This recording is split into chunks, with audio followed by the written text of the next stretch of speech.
Inside Improv with Stacy Halal, Joe Bill, Wow. Elise Rodriguez, and special guests Kevin Gillese, Colin Mochrie. Yeah, here we are. It's Friday. That means it's Inside Improv, and we're very excited about our very special guests today. The way we are every week, we're so lucky to have such amazing people join us here. Let's welcome everybody. If you want to bring everybody up, here we go. Let's start with Joe Bill, our regular here. Hi, Joe. Hi, Stacy. Hi, everybody. Joe Bill checking in from Chicago, once again with my blue screen. So lovely. And Elise. Hello, everybody. Checking in from Sarasota, Florida. And that is my dog, Foxy. Oh, there's Foxy. Hi. Great. Awesome. And then our very special guests, Kevin Gillese and Colin Mochrie. Welcome, both of you. Thank you. You paused like you didn't know who I was. I wasn't sure this was a good decision. I hear you. No, I just want to start with, how about those motherfucking opening credits that John Tim just made today? He wrote that theme song, everything. Did you feel special? Elise Rodriguez. He recorded those in his voice and then pitched them down to start. He pitched his own voice down to make it sound more that way. Every 10 minutes, if we can just get a bumper of Gillese doing his quick dance and then pulling back out. Very well for me. Oh, yeah. I think there's, a sample for that motion graphics. They have these turns and like people going down escalators for no apparent reason. Anyway, Colin, Kevin, great to have you here. What's up? Thanks for having us. Thanks for having us. Yeah. See, we're Canadian, so we were just waiting for the other one to speak. I'll be more specific. Please, after you. No, I would say you. It was you. More sorries. More sorries. Yes, please. I dream of having a spine one day. Why? It really is nothing but trouble, right, Elise? Does great for me. It does. So happy to have you here. We specifically wanted to chat with you about your film that you were going to start shooting this film earlier, like pre-pandemic, or when was the original time you were going to start shooting?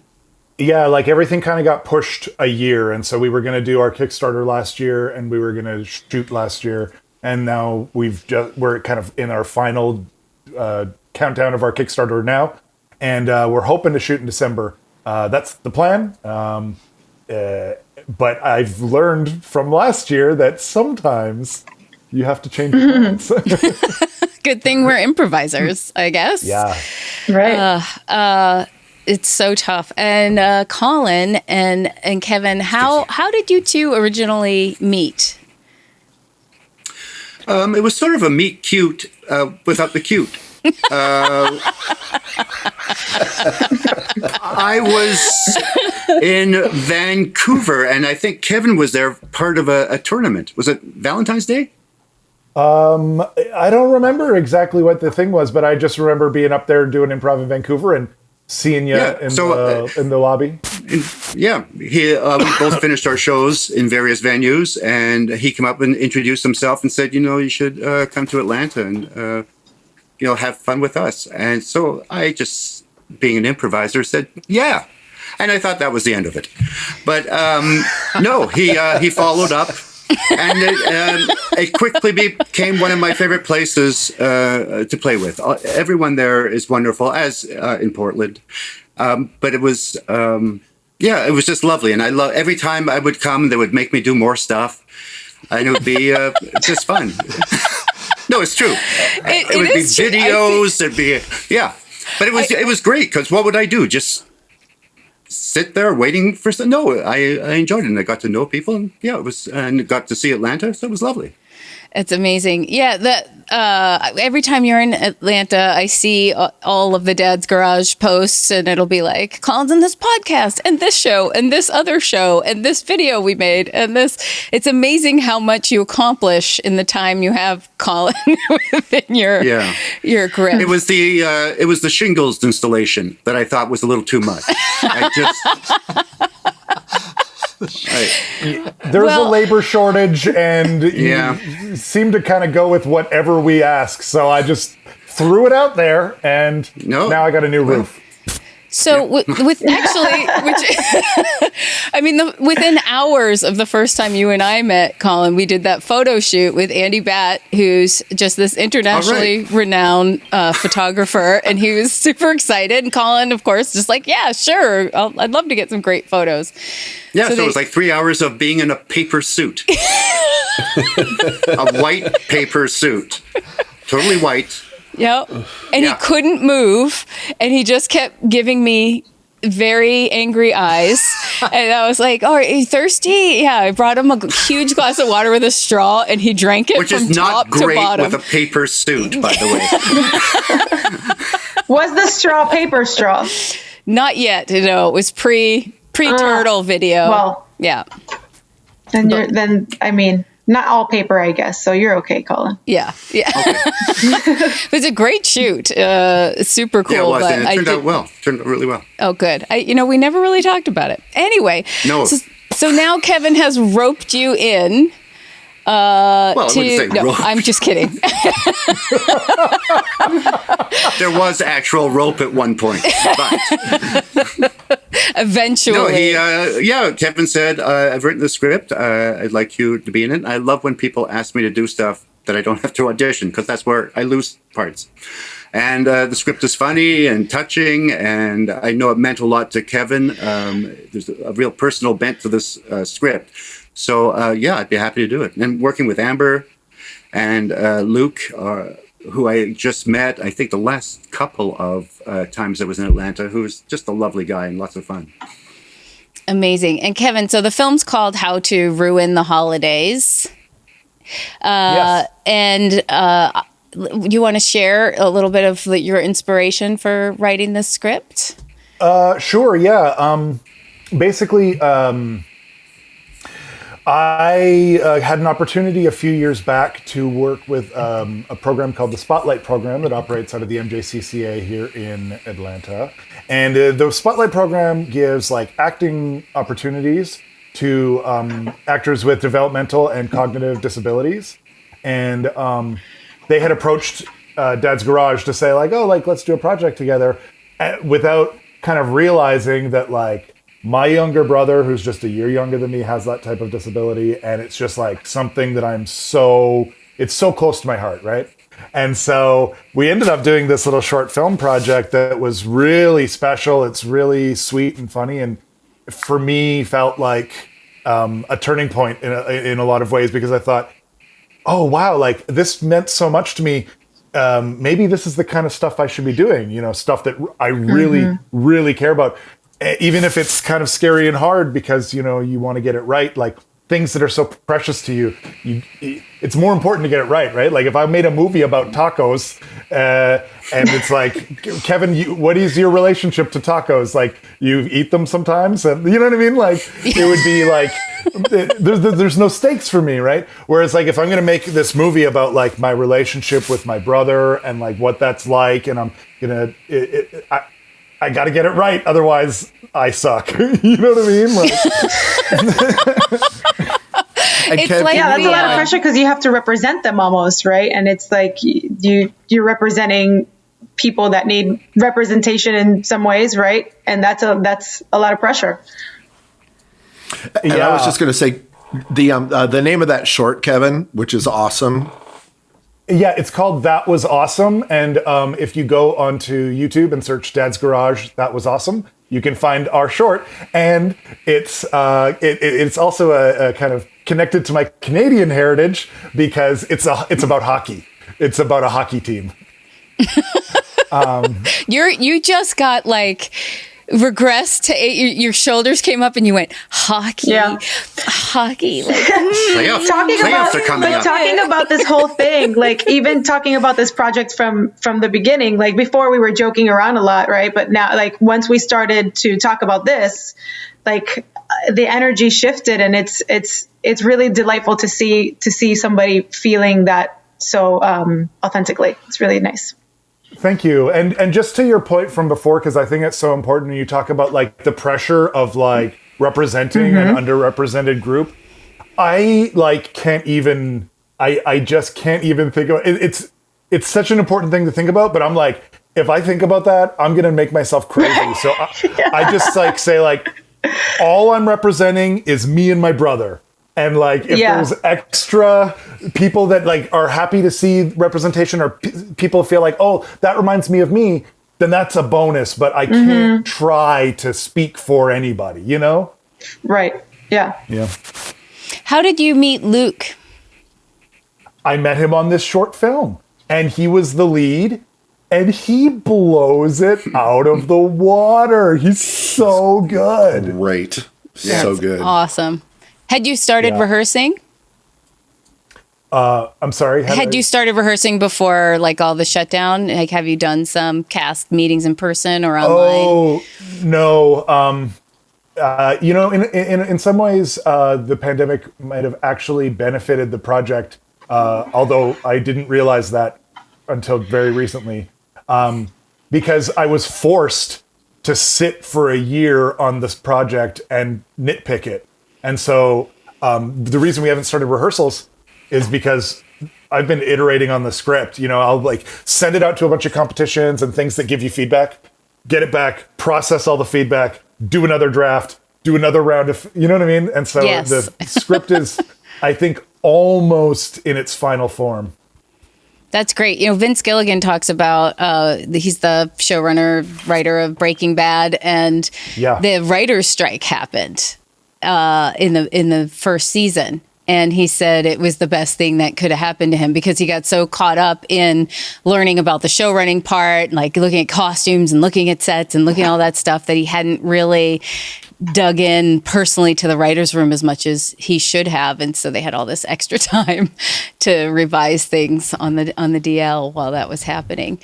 I think as improvisers, there's been two themes that have come up. One is about being intentional. When we were talking to Wendy and Lori a couple weeks ago, and you know, Lori was 23, 24 with a baby entering the comedy scene in Chicago. So she's like, I only have this much time to be away from my baby. So it all has to be selected. And I've been talking about getting older is another filter of like, oh, I just don't have infinite energy anymore. And I think just as improvisers, we're like, yes, this seems fun. That seems fun. This seems fun. That seems fun. We don't necessarily dig deep into something the way we should, or give it a little more breathing room to develop deeper.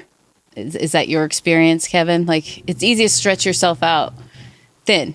Not stretch yourself out, but stretch yourself thin. It's hard to stretch yourself out. It really is. I do yoga, so. Good for you. I don't know anyone who said yoga is easy, though. Is it easy? I wouldn't call it easy. No, it's not easy. Yeah. I do think that that's like a weak spot in the like improv mentality, is like, you know, we come from a culture of yes and enthusiasm and positivity and let's all go and support each other and yes. And instant gratification. You know, I do think that. Sorry, go ahead. No. I just to finish that thought, I was going to say I do think that the weak spot is, you know, spreading yourself too thin. I think that's kind of the yeah. So I just want to go back to something you said, Colin, which is that you like things that you don't have to audition for. I am terrible at auditions. What is that for you? What's your relationship with auditioning? I don't. I mean, I just did this movie about tacos. I just was not into it at all. I had a great audition. I don't know what it is, because you would think being improvisers, we can just go with the flow and like play off our readers. But the nerves get in. Actually, I think the last thing I auditioned for, I actually got, and that was a while ago. It was Kit Kittredge. I played the hobo mayor. Thank you. But I was relaxed because I knew the director, so there was more play and more enjoyment. I keep forgetting that when I go in. There was something about Bryan Cranston was talking about. You have to remember, they want you to do well. They're looking for people for their movie, so they're rooting for you once you come into the room. And sometimes it's hard to remember that, and I get nerves because I'm not as comfortable with that as I am. I can walk in front of an audience with absolutely nothing, and I'm the most relaxed I am in life.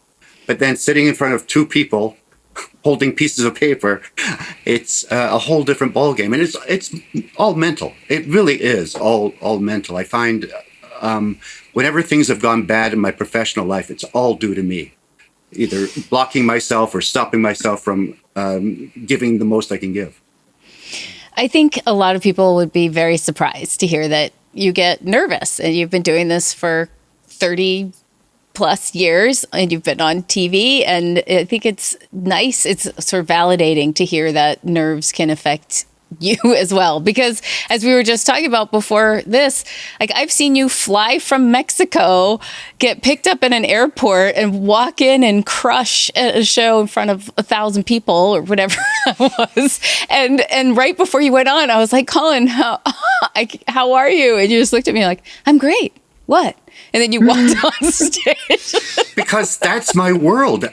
I know I'm walking into a world where I know everyone. I trust everyone. I know everybody's got each other's back. So it's like, yeah, this is great. Whereas, you're walking into a situation where they expect something from you and you have to give it.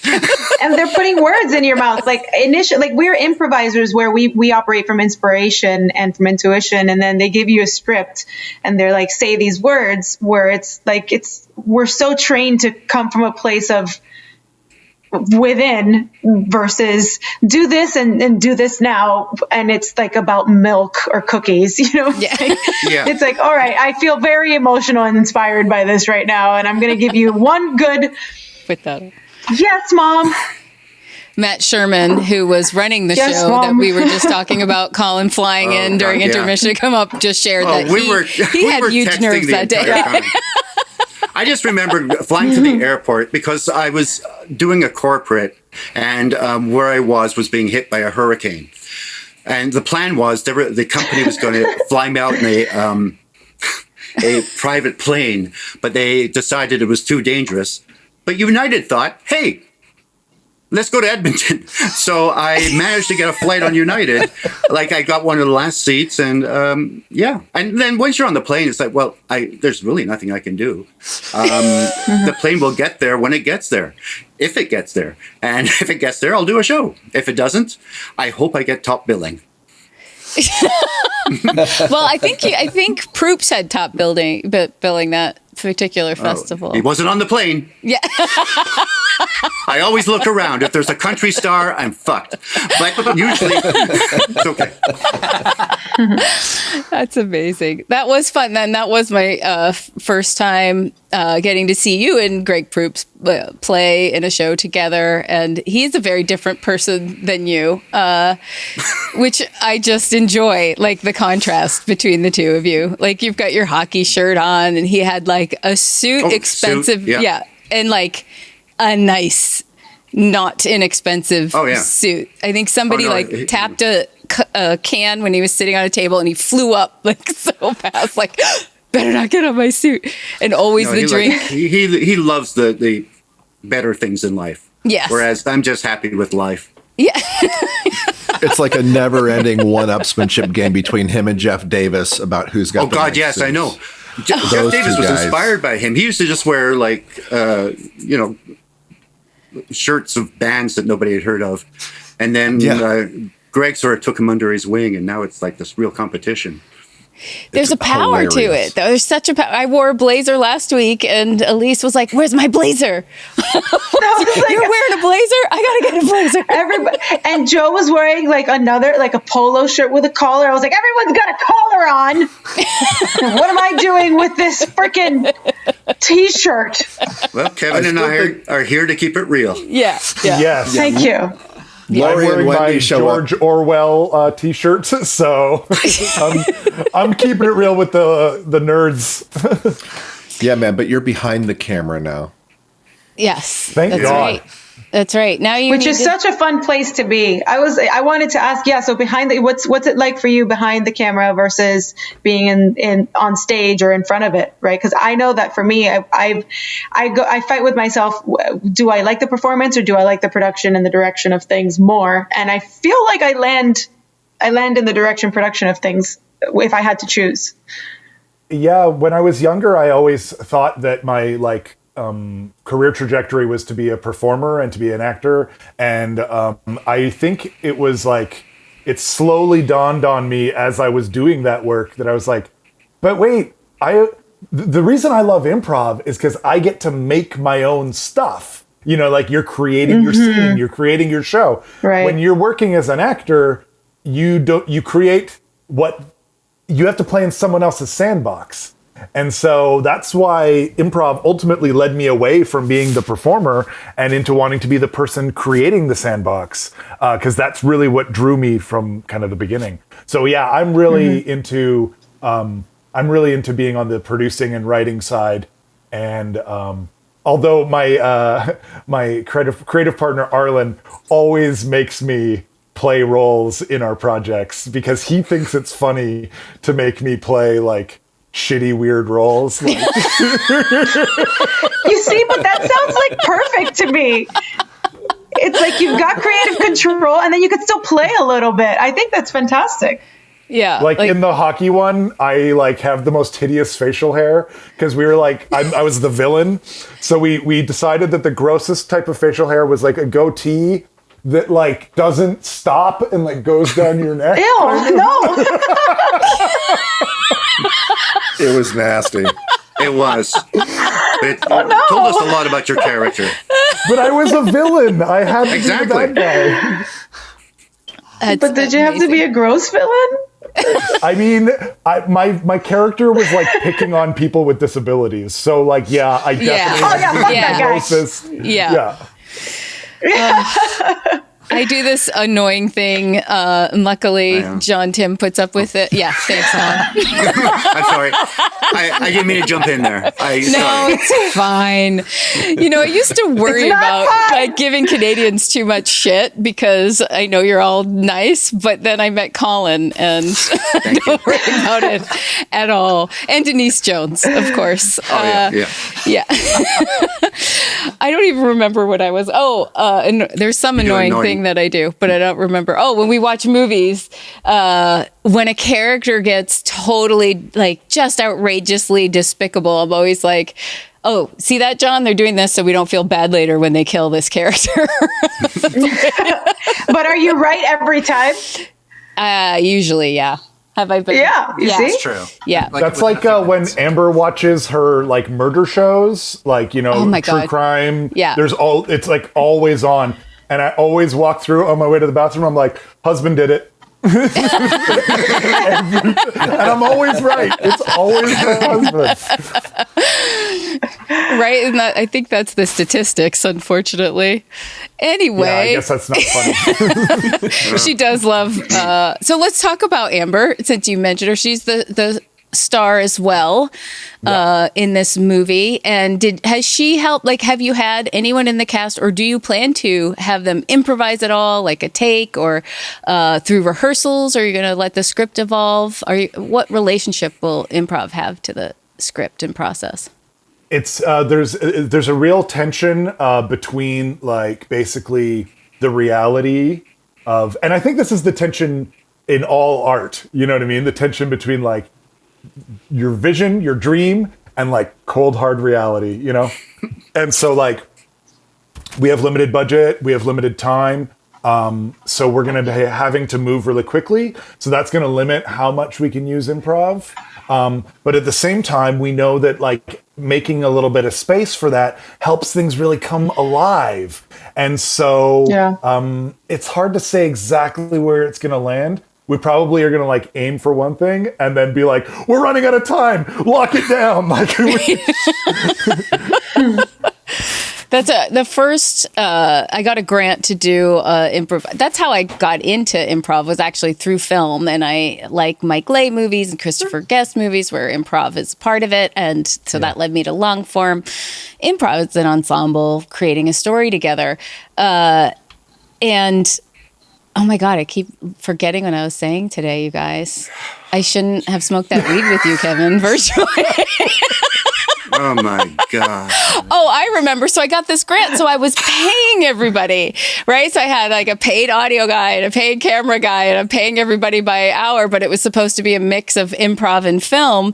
And I very quickly learned how long it takes to get that good take when you're improvising. Oh God. Improvisers. Come on. What does that say about our shows? Well, right. I mean, It's a good thing we don't film them. Except for the pandemic. Except I do. Yeah, exactly. yeah, except for every show at Curious. Yeah. It's true. But when someone's sitting there, and I do think the nerves play in too, because it's more intimate, right, versus being on stage. And so when people are even more nervous and there's pressure on the camera and you know it's costing money, and then you say more words, the more nervous you are, the more words you say. And I think that's the reason to write, is that you can edit down to the essence of things, and you can tell a lot more story in 90 minutes when you've planned it and you've edited it and you've taken out the fat, versus improvising and talking and talking. Have you done a lot of improvised films, Colin? I did one. Our first day of rehearsal was 9/11. So we stopped for a little while and picked it up the next day because we were plucky improvisers. So it was a story, it was an improvised story about a woman who was pregnant, and the actress was actually 8 months pregnant. And she has sort of a birthing party with the three possible men who could be the father. And I was one of the men. And my wife, Deb, played her sister. And so, yeah, we filmed in sequence. So none of us knew what the story was really, except the basics. And then the director would come up before the take and say, blah, blah, blah, blah, blah, and then we would just improvise. Most of the time, the director would go, find a way to go to the bathroom. Okay, so I'd be leaving all the time. I thought, well, this... but we did it in 2 weeks, and it did quite well. Deb actually got nominated for an ACTRA award up here, and it got all right reviews. But it was we were working with a woman who was 8 months pregnant, who in the movie gives birth, and she was going for it, and I kept thinking, don't pull back. Pull back. Yeah, it was an amazing. It was great though. The cast really came together. There was 6 of us, and it all took place in a loft. So it was a great experience. And aside from that, every once in a while, a director will go, "Let's do it again. You know what the scene's about, so just kind of forget about the lines and just do it." And sometimes it works, sometimes it doesn't. It's but I think for it to work, the director has to be really strong and really focused on what they want and know, okay, we're not going to get it at this time. And I think you have to have like that plan A of this is the written part, and then we start improvising to see if we can discover something better. Yeah. So you're not going to have a gap in your story. Elise, what were you going to say? The teacher in me is saying, we need a class, we need a workshop, improvisation for film. Thank you. And good night. I'm just writing this down. Yeah. Improvisation I'll let for you film. know. Think about that. Like all of the tenets of camera work, actual camera work on a set, not like kind of Zoom style, but camera work, what to do in terms of like understanding pauses for edits so that maybe you give another line that is an alternative to the last line while holding the same pose so that the editing is easier. You know what I mean? I'm just thinking of like so many. Well, that was the Neutrino Again. project really taught a lot of people in our community all of exactly those things. Did you ever do it at Dad's Garage, Kevin? Neutrino? No, Yeah. we didn't. I mean, we did it one. We did it in Neutrino once as a part of a festival. But we, our exploration in kind of the video and online videos and stuff was we've tried a lot of different approaches. And I mean, honestly, I don't know. I guess it's the imposter syndrome thing. But my response to this like idea of like doing a workshop is I'm like, I mean, who's going to lead that? Not me. I don't know anything. I've literally been doing It this just kind of sounds work amazing. for a decade. Yeah. Well, I'd like to clarify that apparently I did not just invent this idea. But it sounds like a fucking great idea to me. And I'm going to find a way to teach the it. workshops were different for sure, and I think it is a lot of actors as improvisers have trouble translating into the film world because they're playing too big and timing out as if there's a live audience, which is a different timing. Colin, sorry, go ahead, Joe. I was just to say, like, it's just the kinesthetic awareness of proximity with each other. Like, it's like my passion is live in theater, present with people, and camera stuff is, I'll do it, but I'd rather be live because I can sense stuff that I can't sense if I'm doing that. And if we're improvising, we're typically just like looking at a person or having other people on stage that we're trying to light up. We're trying to feel them and just like be in the moment with them. And when you start adding all this other stuff, and even back to Colin's points, it's like two people sitting behind a desk auditioning you. How can I possibly look at my scene partner and like be concerned about lighting them up when we're there to light up the two guys behind the table? That's just, I mean, it's just like a different school with kind of some of the same stuff, it seems. Especially, I love you, and that was such a beautiful Joe Bill thing to say. And especially, I think like the Writing that difference down. between like a 4-camera shoot TV style and the 1-camera shoot, which is more like film, because at least with the 4-camera shoot, it used to be an ensemble kind of performing the play in front of an audience. Even if you stop and start, you're going through scenes and it's getting captured simultaneously. Whereas 1-camera, it's just you looking at the camera and, I think a lot lonelier. I just remembered the most terrifying thing I ever did. Oh, great. There was IKEA were opening a new store in Ottawa. So they had this thing. It was during the NBA playoffs. They wanted to do 10 live spots, all improvised. So I was supposed to be a reporter. And the thing was, the IKEA building looked like a UFO. So I had to go to 10 different spots, I guess within the time of an NBA game, and just make up stuff. And they would say, okay, you have to mention savings and stuff. You can't say fuck. And that was it. And they would say, you've got 30 seconds. And then I would just... and I couldn't say IKEA for the first 9 because it was a big reveal at the end. So it was just...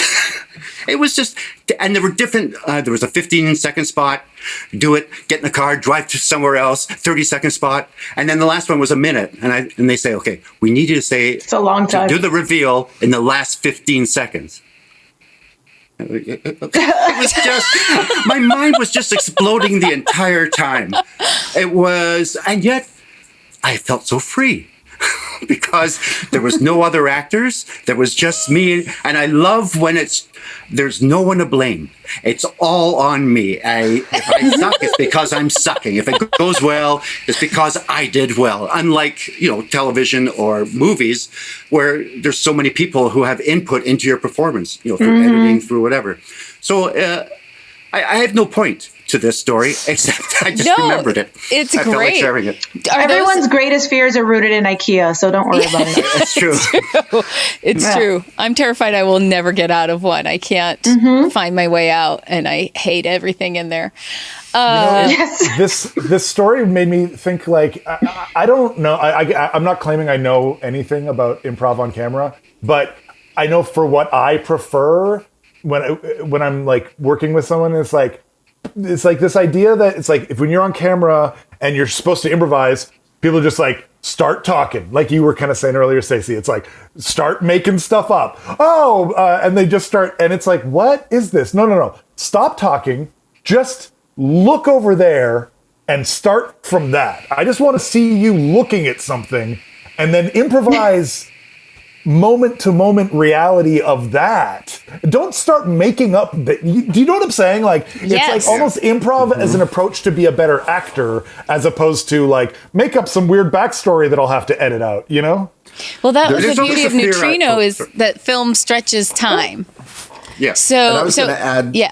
Go ahead. just to the neutrino thing. I probably did 20 of them, and the ones that came out the best is when I knew the camera guy and what that camera. It was always a guy, I think, but what their Well, that sensibility sucks. was. Yeah, Yeah, it yeah. wasn't a curious, so It was you know. it was the 90s. Give it to me, John Tim. Oh, yeah, where is it? Hold on. Hold on, everyone hold for this moment. There it is. Hold on. Nice. Where is it? Where is it?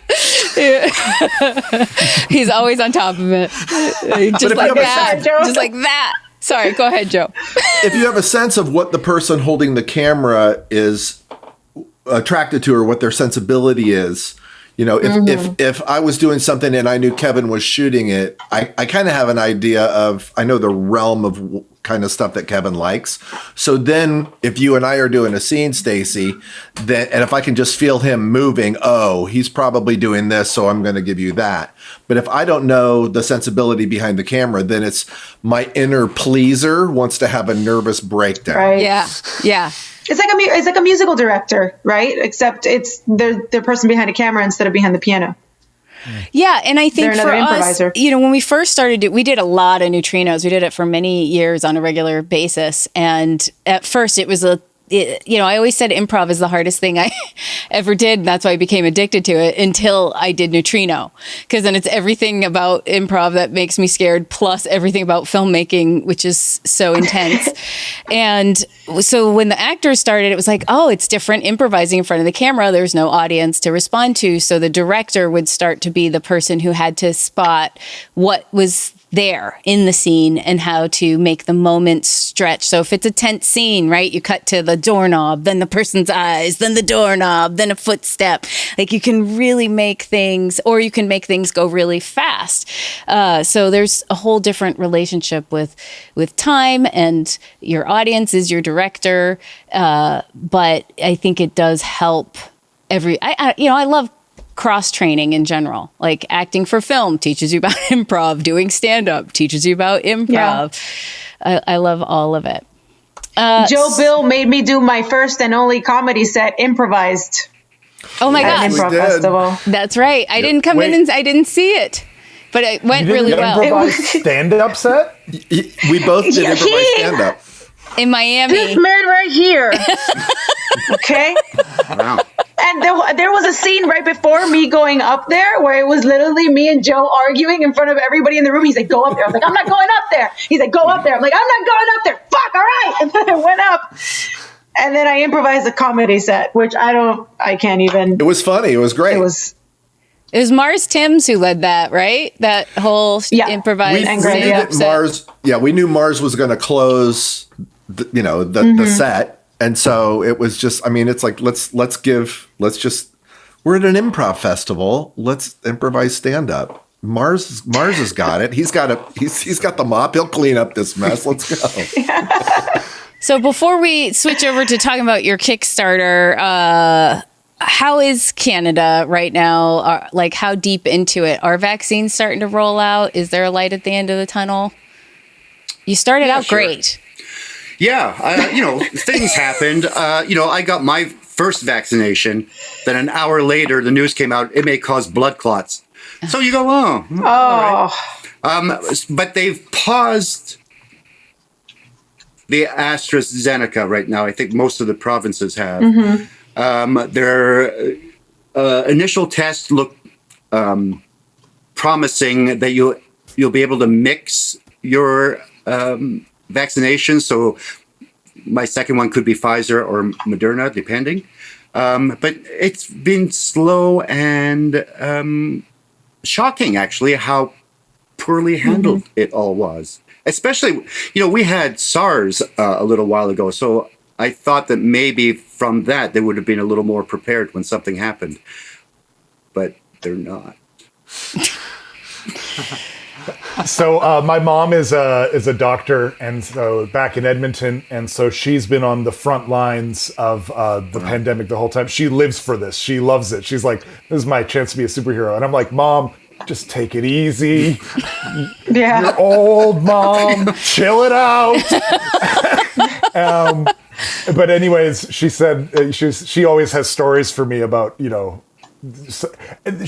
they were taught the Canadian government was talking about sending the military into Edmonton to turn the Butter Dome into a makeshift hospital and basically, like an arena, and my mom was like, are you familiar with the concept of sanitation?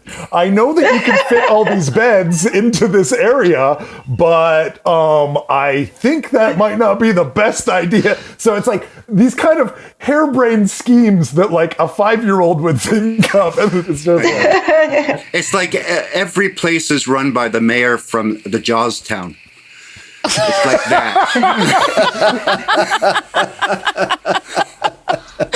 Oh, it's a nightmare. Kevin, what about Atlanta? Atlanta's doing pretty good. So the vaccinations started flowing very freely for all age groups very early on because we're in the South. And I don't know if anybody else on this call can relate, but it's like basically so few people are getting the vaccine that they can open it up for everyone who wants it. And so I got to get mine like immediately. You haven't gotten it I was in yet? Georgia in February, and I was in Georgia in February, and I went to go to Walmart to do a pickup order because I would not dare go inside a grocery store this February of this year. And I looked, and there were just loads of people piling into Walmart. I didn't see one mask in Georgia, and it was about an hour north of Atlanta. Wow. So Nate Smith wants us to follow up on the name you dropped, Butter Dome. That's why I laughed. Thank you, Nate Smith, because I started laughing and I was like, maybe I just don't know that this is like a sports stadium or something. It's. I think it's like the shape and the color gave it that nickname. I don't. So they don't make butter there. Yeah, that's they don't churn butter. No. Okay. No. It's the worst place to have an ICU would be in a place where they make butter. That's why when you said sanitation, I was like, Thank you, it's Matt greasy Sherman. in there. I thought, being an American, I thought like it was like the Butter Makers Association of Canada has sponsored that dome. Yeah, we're just rubbing butter on people, hoping it works. People just buy sticks of butter and eat it during games. I can realize how that would make that would be a very confusing thing to name drop in the middle of a little story. The Butter Dome. I have a question. Since you are a native of Alberta, so my analogy for people often is that Edmonton's like that. Alberta, Canada is like Texas. Yes. Edmonton's like Austin. Yes. And Toronto. And Calgary is like Dallas. Yes, 100%. Ding, ding, you nailed it. Yeah, I'm so glad you remembered what you were saying. You seem to, I thought she's going to forget. But you kept on going. I applaud you. Woo! Came back to me. I had a moment where I was like, what the hell's that other city in Alberta? I don't know what is going on with my brain today. This all started because week. Kevin, before we started the show, was telling us a story and stopped halfway, and now none of us can talk. No, you got to contact Hi virtually. So anyway, yeah, just like it's the cattle, right? The cattle and the oil money, very similar mentality, and the universities. Yes, exactly. And, Edmonton being kind of like a liberal kind of, beacon in a sea of conservative kind of demographics. So there's a lot of parallel. We could do the whole country if you want. Winnipeg is like Detroit. Toronto is New York. Montreal's like Chicago meets New Orleans, maybe. Yeah. Vancouver, BLA. Yeah. What's the sexy people town, Stacey? Montreal. Yeah, I don't know that you have a Miami there in Canada. No, we don't have a Miami. I mean, where Rebecca Northern is. Where is she? Oh, she's in Stratford. yeah. Stratford. So Stacey has a theory that that's people Calgary. from Stratford. No, it was Calgary. Oh, Calgary, got it. That we're saying Calgary is like Dallas, but I was saying that Calgary has a lot of sexual energy. Everyone I know who comes out of Calgary has a lot of heat. Tower, the big tower they have. Really? I think it's because of the I was told because of the stampede. The big rodeo. And then I threw that theory by Rebecca, and she said, yeah, it's 2 weeks of people acting the worst of behavior. As an Edmontonian, I condemn this entire thought process. The idea that people from Calgary are like hypercharged sexually is absurd, and I will not spend another moment entertaining this. I'm with you, my friend. I am with you 100%. Thank you. This is the greatest refute ever. Yeah, we don't have to agree to be friends. That said, Rebecca Northern is a sexy lady, so it was just listen. I kissed her virtually twice. Yeah, and like you were throwing yourself at her, Elise. Let's face it. Like her magnetism is amazing. Bruce Horak is amazing. There's that Edmonton Fringe show, the Karma, the clown show. That's hilarious. All like sex romp. Did you ever see that one, Kevin? No, I didn't see that one. Okay. So that's 4. I have 4 case studies. Hey, why don't you just marry Calgary? Why don't you just go there and have a civil ceremony? I'm sorry, I didn't realize that this was like asking you all if your brother was the sexy one. That hurts. Well put, because that is exactly what you just did. Yeah. It hurts. Words hurt. You know I love you both to the end of days. So let's talk about the Kickstarter. Your goal was $100,000. You're at $111,000. Amazing. Congratulations. Thank you. When we started, before I launched, somebody with experience in this field reached out to me and said, you need to really consider lowering your goal, because the average narrative film project that's successful on Kickstarter still is only $16,000. I was like, look, man, if I get $16,000, that doesn't help me make this movie. I need to get what I need to get to make the thing happen, or what's the point?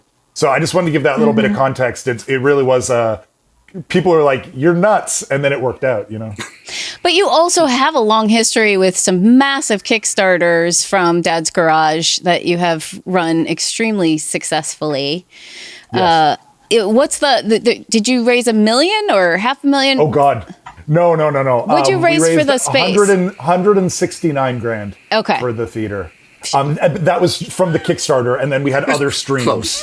Yeah, 100,000, $100,000, $1 million. I mean, they're all the same to me. The big difference between those two Kickstarters is that for the theater, we had this like community that had been built up for a long time, and that community was facing an existential threat. It was basically to say, if we don't get this Kickstarter funded, we don't have a theater anymore. Right? Whereas this one is like, I want to make a movie. Right? It's a different level of stakes for the But people, I think the common denominator in this is Kevin. I'm sorry, You have too many letters in your name. I just took it out. Just a couple out. Kevin is an incredible leader and really amazing at organizing and focus and knowing what to do and getting everyone behind him. He's a great delegator, and his vision is always so just so open and so easy to follow that you just go, yeah, I'm following this guy to the ends of the earth. And I think he hasn't really expressed how much work this is and how he's been working on this for, I guess, over 3 years now, and still as positive and energetic. I mean, if it was me, day 2, I'd be done. I'd be, what, we don't have it? Oh, okay. I'll just wait for the Taco movie sequel. Kevin, can you tell us a little bit about what the process is like? Like he makes a valid point. Like, you've been working on it for a while. So what is the process like? What's the work look like? On the Kickstarter itself or on the project overall? Mm-hmm. For the Kickstarter projects, for example, to get people to kind of believe in what your vision is. Yeah. To boil it down, like, running a Kickstarter is there's just, you're kind of spinning plates. There's a lot of different things happening, and because you've got this like tight timeline, you're trying to like pack as much as you can within that. So there's like outreach, email, Stacy, Joe, day one, getting personalized emails from me. Hi, Stacy. Wait, other people got that same email? Yeah. You sent that email to other people? I hand wrote How do I take my donation back? I want it back. I got one from you and I got one from Amber. Colin didn't bother, I guess. Well, I figured if I did, you'd forget within 5 minutes. So I thought, what's true? Likely, very likely. Sorry. We spared Colin from having to slog through a lot of that kind of work, because by having him do like an AMA on Reddit, or by having him because he's got so many social media followers, he gets to click a few buttons and have a huge impact, whereas I have to click a lot of buttons to get a little bit of that impact. So that's just the unfairness of life right there. But honestly, I think it is. I can't argue. So it's like digital outreach. So like, social media, emails, traditional media, new media, or social media, like this kind of stuff, podcasts and things like that. And kind of having a strategy and a plan so that you're like rolling it out bit by bit, and you kind of know what, the team's messaging is. And that's another part too, is like building up a really good team. Like, if you go to our page, you'll see like we've got like 15 co-producers, and these are people that came on board just to help us promote this campaign. And so that was another crucial piece. Honestly, we could probably talk. It sounds like its own entity. It sounds like it's its own. It sounds like a business you're running. So it sounds like it takes a lot of time. It does. I was like, I don't know how anybody does this successfully if they're not able to focus on it full time. I planned on that. Point, I quit my job to make this movie, and so it's my number one focus. I'm like, what do people do if they can't spend 40 hours a week pounding the digital pavement? I don't know. And like the fulfillment as well is, I think, a huge downfall of a lot of people who do Kickstarters. It's always taken me longer than I thought. Even with, I think you warned me to plan more time for fulfillment, and it still wasn't enough time. Oh, and I'll tell you, I broke my own rules this time. Okay, basically, I tried to make all of the perks like digital, like, so I don't have to physically do. Or at least experiential. Like, basically, I didn't want to be sending out 500 packages. Right. And then I thought that I had, right before the campaign started, I was like, oh, right, we made a Christmas ornament perk. I'm going to quickly eliminate that before we start. But I was in such a rush before we launched, I eliminated another perk, and that one was still on. So they were like flying off the shelves. And then somebody was like, hey, how come like there's no $100 perk? And I was like, fuck! So then I quickly capped off the Christmas ornaments and then went back to the other one. But yeah. You know, That's my fulfillment. And I just want to follow that up with, I think what stops a lot of people from taking action to live their dreams like this is the fear of like, I don't know how to do it. I'm going to do it wrong. Yeah. And I think the difference is only like, we don't know how to do it either, but we're just going to do it anyway and do it to the best of our ability and live with the mistakes that we make. So it's nice to hear. It's nice to hear that Colin is nervous at auditions. It's nice to hear, Kevin, that you eliminated the wrong perk, even though you spent all this time leading up to it and working so hard on it. I know there was a technical like link issue, right? Like you can't, yeah. And that's something you can't tell till you've released it to everybody in the world. And then all of a sudden people are like, where is the link? So Stacey alluded to this. I just have to quickly break it down. So day one, we launch it out. And Stacey and several other people get back to me and they're like, hey, when I click the link you sent out, it gives me like an error message. And I'm like, oh my God, we just sent this link out to thousands of people. And so I call my IT guy and he's like, I see what the problem is. Okay, we can fix this, but the site's going to have to be down for about 48 hours. Is that going to work for you? Oh, shit. And I was like, no, that's not going to fucking work for me, dude. Yeah, I think that's where it comes down to. It's really about being willing to go through that and then for some reason do it again. You've done many Kickstarters. I can't imagine that any of them didn't have these incredibly stressful phases to them. It's like giving birth. Yeah. People do it more than once. They must forget the first time. I think they do. And running a marathon too. I've heard they're both similar, that having a baby and running a marathon and I guess running Very a Kickstarter. Similar. Yeah, all three of them. Yeah. And all three. At least the sexy I had people a in friend Calgary lose a agree whole with toenail. me. Okay, I had a friend lose her big toenail in a marathon. I'd rather give birth to a child than pull a nail off my foot. But your brain will actually release, chemicals that make you forget so that you'll do it again. Yeah. And yeah. Gee, interesting considering the afternoon you've had.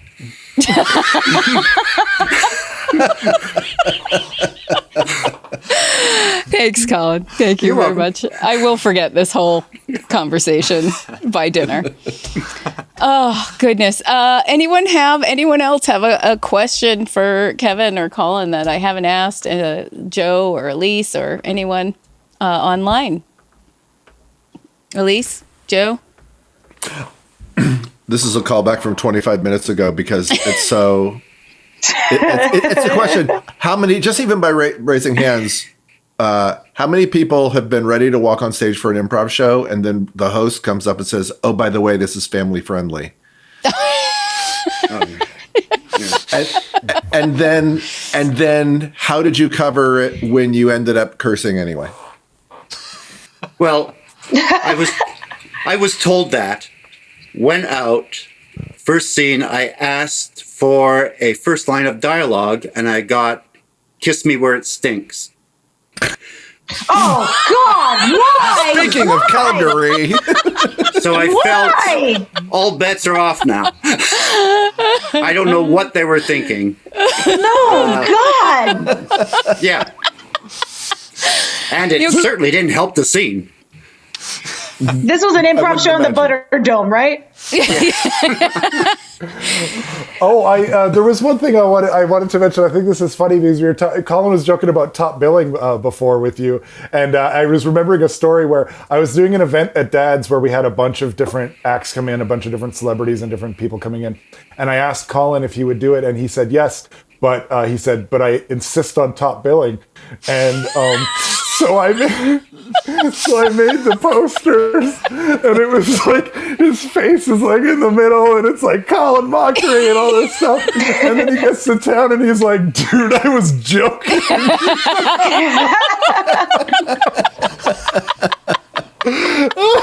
Yeah. Learned my lesson that day. My lesson. Yeah. Kevin, I'm such a good actor.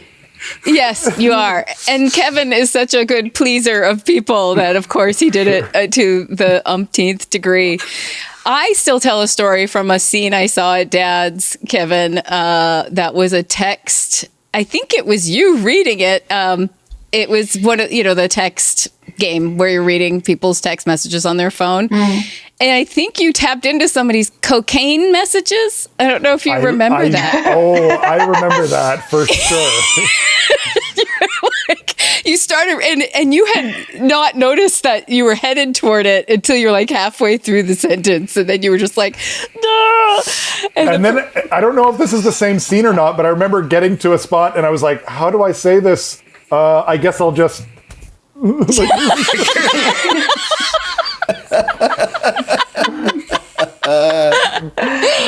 Oh my amazing. gosh. Like, if you have a conversation about cocaine on your phone, why would you just hand it over to the improvisers?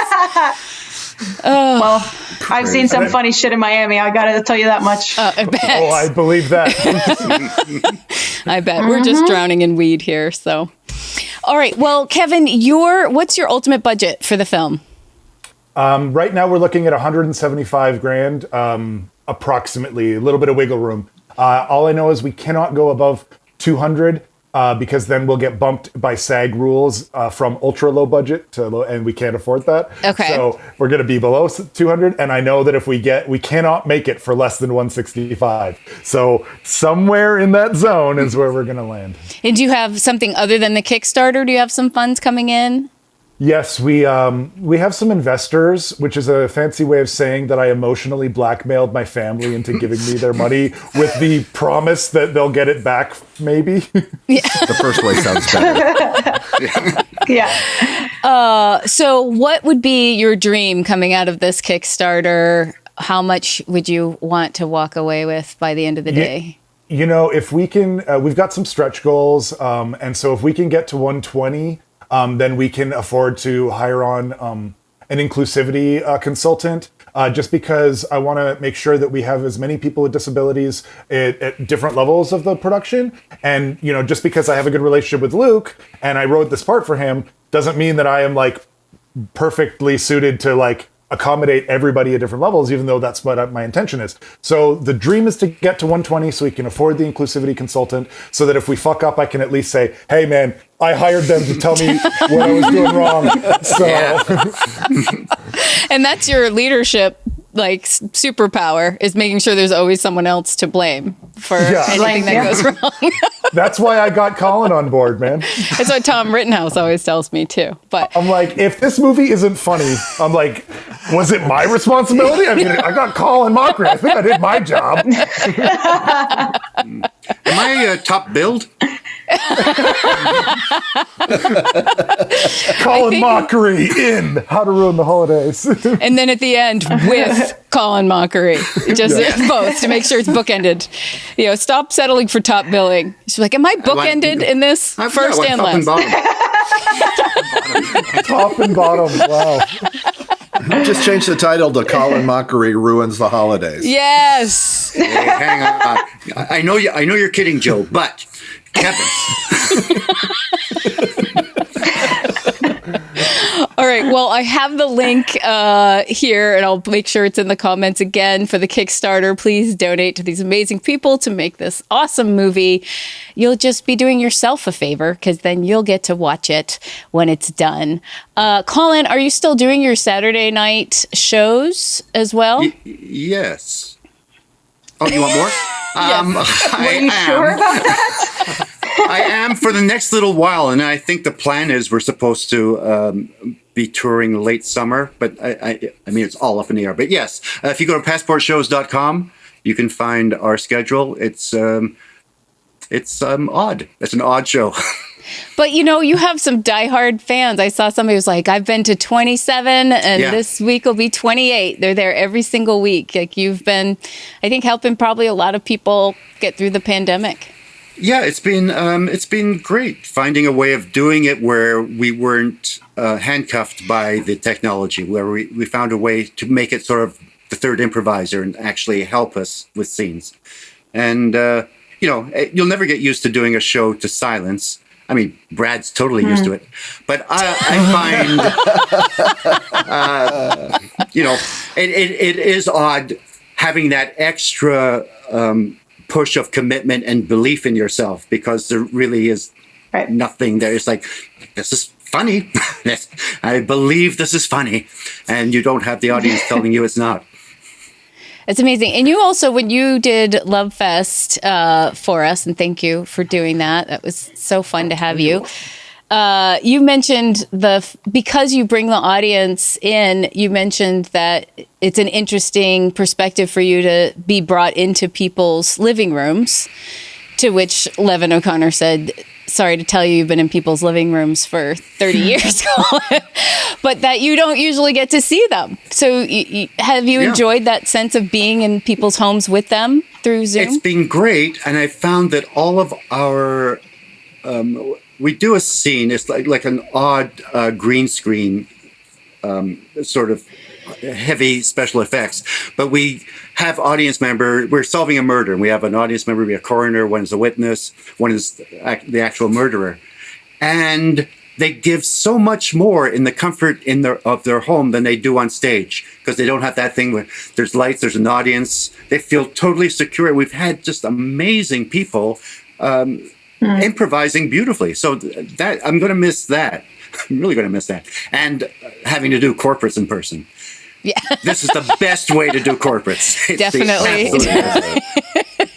Definitely. And there's a lot, like, we're going to continue offering some online classes as much as we can, because it has made improv accessible to a lot of people. I know Velvet Wells is a big advocate for it as well, like for neurodivergent people, anxiety, and just people who have stage fright. Like, this has been a nice half step to get them to start to play and be free without feeling terrified. Like, I'm going to go to another space that I've never been. And what if I hate it? And can I slip out without people pressuring me to stay? And so I do hope that it continues to be a part of our culture now moving forward.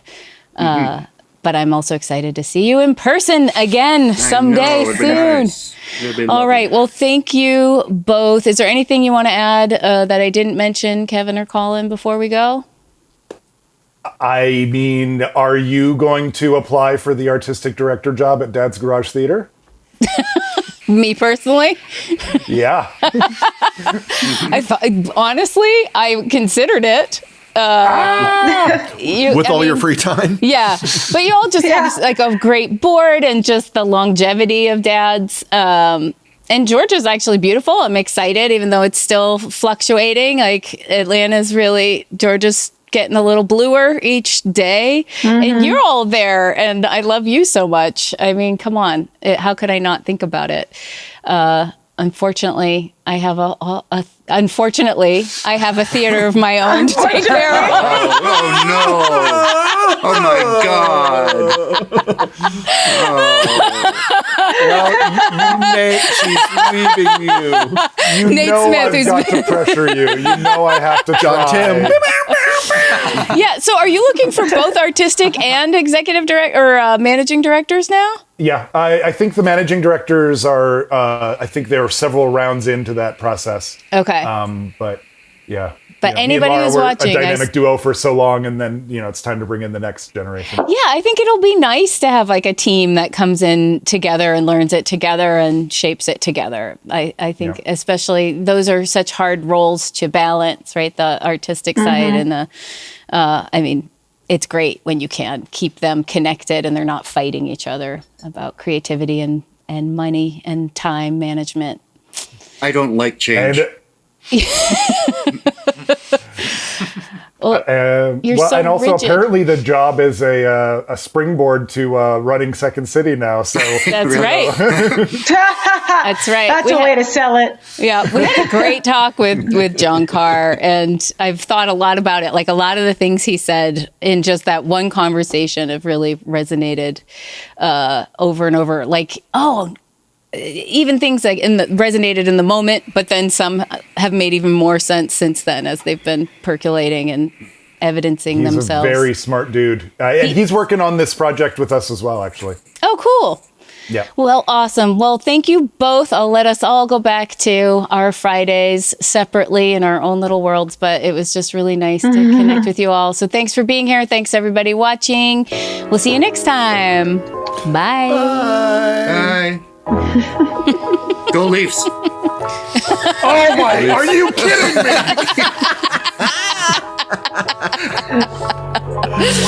Your face, Kevin, during the opening credits was just the best.